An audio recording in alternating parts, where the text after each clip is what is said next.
এই মুহূর্তের বড় খবর, জিএসটি এবার শুধু 5% এবং 18%, 12% এবং 28%-এর যে স্ল্যাব তা উঠে যাচ্ছে। শুধুমাত্র দুটো জিএসটি থাকছে, 5% এবং 18%। জিএসটি নিয়ে কাউন্সিলের যে বৈঠক আজকে ছিল সেখানে এই বড় সিদ্ধান্ত নেওয়া হয়েছে বলে সূত্র মারফত জানা যাচ্ছে এবং এই নতুন যে সিদ্ধান্ত তা কার্যকর হতে চলেছে 22শে সেপ্টেম্বর থেকে। আরেকবার আপনাদের বলবো, এই মুহূর্তের বড় খবর, দুটি মাত্র জিএসটি স্ল্যাব এবার কার্যকর থাকছে, 5% এবং 18%। বাকি দুটি স্ল্যাব 12% এবং 28% তা উঠে যাচ্ছে। আজকে কাউন্সিলের বৈঠকে বড় সিদ্ধান্ত নেওয়া হয়েছে। 22 তারিখ 22শে সেপ্টেম্বর থেকে কার্যকর হচ্ছে এই নতুন জিএসটি স্ল্যাব। আরো বিস্তারিত আমরা জানবো, কথা বলবো বিজেন্দ্র সিংহ আমাদের প্রতিনিধি রয়েছেন ফোন লাইনে। কি সিদ্ধান্ত হলো বিজেন্দ্র? শুভজিৎ, সব থেকে বড় জিএসটি কাউন্সিলই হলো যারা সিদ্ধান্ত নেয় জিএসটি রেট নিয়ে, এবং যেই মিটিং এর পর সিদ্ধান্ত নেওয়া হয়েছে সেটাতে যেটা সূত্র মারফত আমরা জানতে পারছি, যেটা কিছুক্ষণের মধ্যেই নির্মলা সীতারামন অ্যানাউন্স করবেন, সেটাতে যে 4টি স্ল্যাব ছিল সেটাকে দুটো স্ল্যাবে নিয়ে আসা হয়েছে। অর্থাৎ 5, 12, 18 এবং 28 এই 4টে যে স্ল্যাব ছিল সেটাকে দুটো স্ল্যাবের মধ্যে আনা হচ্ছে। 5 এবং 18 দুটোই স্ল্যাবই থাকবে এবং 5%-এর মধ্যেই অনেক জিনিসপত্র আছে যেটা 28% বা 18% এখন অব্দি জিএসটি দেওয়া ছিল, সেসব চলে আসবে 5%-এর মধ্যে।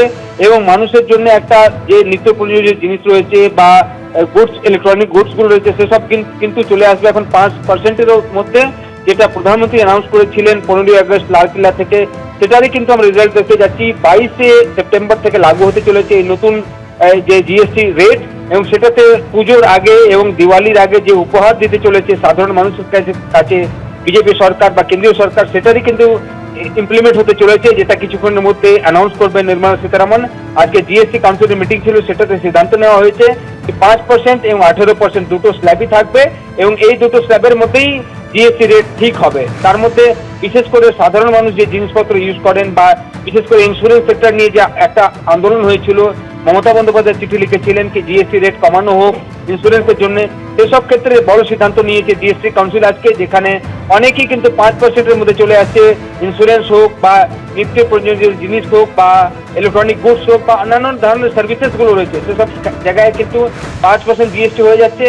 কিছুক্ষণের মধ্যেই অর্থমন্ত্রী নির্মলা সীতারামন অ্যানাউন্স করবেন সেটাকে, কিন্তু সূত্র মাত্র জানতে পারছি কি সব ডিটেলস রেটস গুলো এখন কমে যাচ্ছে। দুটো রেট শুধুমাত্র থাকবে 5% বা 18%। একটা আরো থিন গুডস এর জন্য ব্র্যাকেট রাখা হচ্ছে, সেটা 40%। সেটা কিন্তু থিন গুডস রয়েছে, যেমনি টোব্যাকো প্রোডাক্টস গুলো রয়েছে বা বেশি দামি গাড়িগুলো রয়েছে, সেসব থাকবে। কিন্তু ডেইলি ইউজের ইউজগুলো বা সাধারণত যারা মানুষ ইউজ করেন নর্মাল যেটা ইউজ হয় সেটার জন্য কিন্তু 5% এবং 18%ই থাকবে জিএসটি রেট, এবং সেটা আর কিছুক্ষণের মধ্যেই অর্থমন্ত্রী অ্যানাউন্সও করবেন। বিজেন্দ্র, তুমি আমাদের সঙ্গে থাকো।